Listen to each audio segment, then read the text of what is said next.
Indian retail के भारी भरकम दुनिया में डीमार्ट एक मिसाल है, एक मजबूत बिजनेस मॉडल और कस्टमर को खुश रखने वाले तरीके की ताकत का। राधाकृष्ण दमानी एक तजुर्बेकार इन्वेस्टर जिन्हें इंडियन मार्केट की गहरी समझ है, उन्होंने डीमार्ट को बनाया। आज डीमार्ट हर घर का नाम है, जिसका मतलब है वैल्यू, क्वालिटी और सुविधा। 2002 में छोटी सी शुरुआत से डीमार्ट ने पूरे देश में अपने पैर पसारे हैं, लाखों भारतीयों का दिल और जेब जीतकर। जब अनऑर्गेनाइज्ड रिटेल इंडिया में अभी नया नया था, दमानी जी ने समझ लिया था कि कीमत का ध्यान रखने वाले इंडियन कस्टमर की जरूरतें पूरी करने में बहुत स्कोप है। उन्होंने एक ऐसे रिटेल चेन का सपना देखा जो ढेर सारे प्रोडक्ट्स कम दामों में दे, एक ऐसा कॉन्सेप्ट जो आम लोगों को बहुत पसंद आए। डीमार्ट की कामयाबी का राज है इसके बेसिक प्रिंसिपल्स पर ध्यान देना, रोज कम दाम, एक बढ़िया सप्लाई चेन और खुद के स्टोर्स। इसी स्ट्रेटेजी से डीमार्ट न सिर्फ मुश्किल दौर से निकला, बल्कि इतने कंपटीशन भरे मार्केट में भी छा गया। डीमार्ट की सक्सेस स्टोरी इसके अच्छे से प्लान किए हुए बिजनेस मॉडल से जुड़ी है। यह model operational efficiency, cost optimisation और इंडियन कस्टमर की समझ पर टिका है। इस मॉडल का सबसे जरूरी हिस्सा है एवरीडे लो प्राइसेस यानी ईडीएलपी, एक प्राइसिंग स्ट्रेटेजी जो डीमार्ट ब्रांड की पहचान बन गई है। दूसरे रिटेलर्स जो कस्टमर्स को लुभाने के लिए ऑफर्स और डिस्काउंट देते हैं, उनके उलट डीमार्ट साल भर अपने सारे प्रोडक्ट्स पर कम दाम देता है। इससे न सिर्फ कस्टमर्स का भरोसा बढ़ता है, बल्कि डीमार्ट के काम को भी आसान बनाता है, क्योंकि कॉम्प्लेक्स प्राइसिंग और एड्स की जरूरत नहीं पड़ती। डीमार्ट मॉडल का एक और जरूरी पहलू है सप्लाई चेन मैनेजमेंट पर ध्यान। डीमार्ट ने एक मजबूत सप्लाई चेन बनाने में काफी पैसा लगाया है, जिससे वो डायरेक्ट मैन्युफैक्चरर्स से कम दामों में सामान खरीद पाता है। यह डायरेक्ट सोर्सिंग स्ट्रेटेजी अच्छी लॉजिस्टिक्स और वेयरहाउसिंग के साथ मिलकर डीमार्ट को वेस्टेज कम करने और कस्टमर्स को कम दाम देने में मदद करती है। और तो और ज्यादातर स्टोर्स के मालिक होने का फैसला भी डीमार्ट की कामयाबी में बहुत काम आया है। स्टोर ओनरशिप से डीमार्ट को अपने काम पर ज्यादा कंट्रोल मिलता है और रियल एस्टेट मार्केट के उतार चढ़ाव से भी बचाव होता है। इन प्रिंसिपल्स पर ध्यान देकर डीमार्ट ने एक ऐसा फार्मूला बनाया है जिसने उसे इंडियन रिटेल इंडस्ट्री में सबसे आगे ला खड़ा किया है। डीमार्ट की एक्सपेंशन स्ट्रेटेजी सोचे समझे रिस्क और इंडियन मार्केट की गहरी समझ का मेल है। पूरे इंडिया में फैलने के बजाय डीमार्ट ने कुछ खास रीजन्स में अपनी पकड़ मजबूत करने पर ध्यान दिया, जिसे क्लस्टर बेस्ड एक्सपेंशन कहते हैं। इससे डीमार्ट अपने सप्लाई चेन और लॉजिस्टिक्स नेटवर्क का ज्यादा अच्छे से इस्तेमाल कर पाता है, जिससे कॉस्ट कम होती है और स्टोर्स तक सामान टाइम पर पहुंचता है। डीमार्ट ज्यादा आबादी वाले एरियाज को टारगेट करता है, जहां उसके टारगेट कस्टमर्स ज्यादा होते हैं, जिससे उसके स्टोर्स में हमेशा कस्टमर्स आते रहते हैं। शुरू में डीमार्ट ने बड़े शहरों पर ध्यान दिया, लेकिन धीरे धीरे वो टियर 2 और टियर 3 शहरों में भी फैला। इसके पीछे वजह है इन शहरों में लोगों की बढ़ती हुई खरीदने की क्षमता और अनऑर्गेनाइज्ड रिटेल की बढ़ती हुई मांग।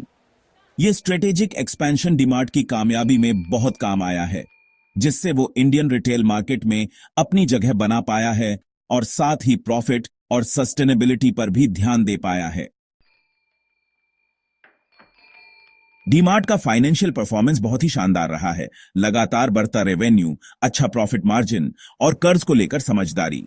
इसकी मजबूत फाइनेंशियल स्थिति इसके बिजनेस मॉडल की एफिशिएंसी और लगातार प्रॉफिट बनाने की क्षमता को दिखाती है। डीमार्ट की फाइनेंशियल कामयाबी का एक जरूरी कारण है इसके खर्चों पर कड़ा कंट्रोल। इसका सिंपल ऑपरेटिंग स्ट्रक्चर, अच्छी सप्लाई चेन मैनेजमेंट और स्टोर्स के मालिक होने की स्ट्रेटेजी डीमार्ट को अपने खर्चे कम रखने में मदद करती है, जिससे अच्छा प्रॉफिट मार्जिन मिलता है।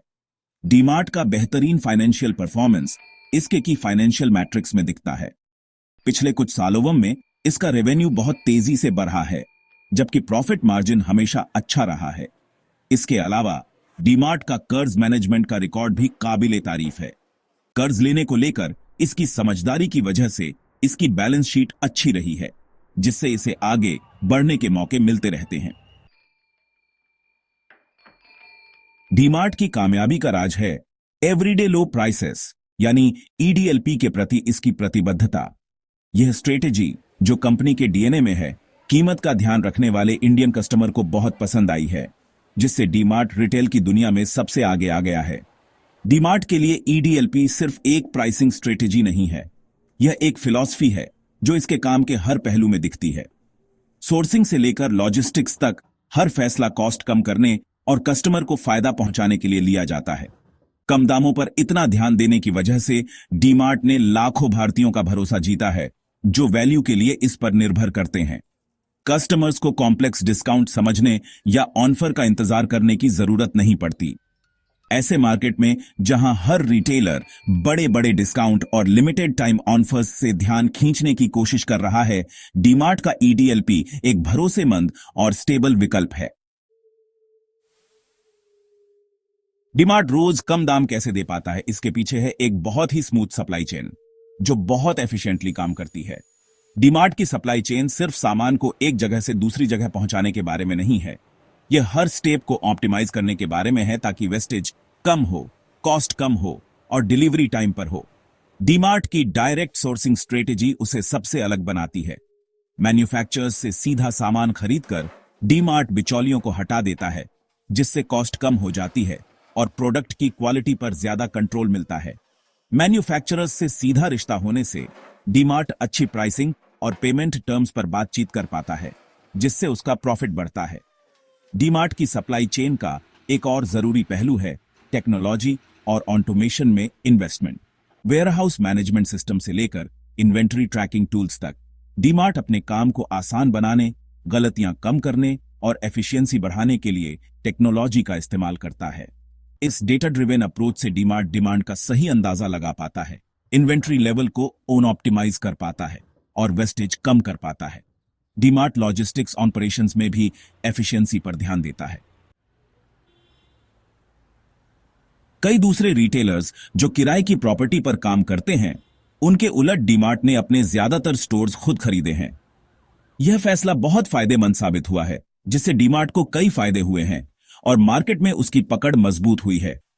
पहला, अपने स्टोर्स होने से डीमार्ट का लंबे समय तक खर्चा बचता है। किराया, जो रिटेलर्स के लिए एक बड़ा खर्चा होता है, उसे हटाकर डीमार्ट के पास पैसा बचता है, जिसे वो अपने बिजनेस के दूसरे कामों में लगा सकता है, जैसे नए स्टोर्स खोलना या सप्लाई चेन को बेहतर बनाना। दूसरा, स्टोर्स के मालिक होने से डीमार्ट को अपने काम पर ज्यादा कंट्रोल मिलता है।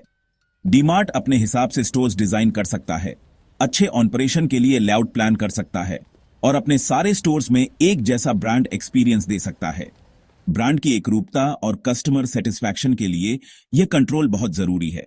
तीसरा, डीमार्ट के स्टोर ओनरशिप स्ट्रेटेजी से उसे एक वैल्यूएबल एसेट बेस मिलता है। रियल एस्टेट, खासकर अच्छी लोकेशन में, समय के साथ कीमत में बढ़ता है। स्टोर्स की कीमत बढ़ने से डीमार्ट की बैलेंस शीट मजबूत होती है और उसकी फाइनेंशियल स्थिति बेहतर होती है।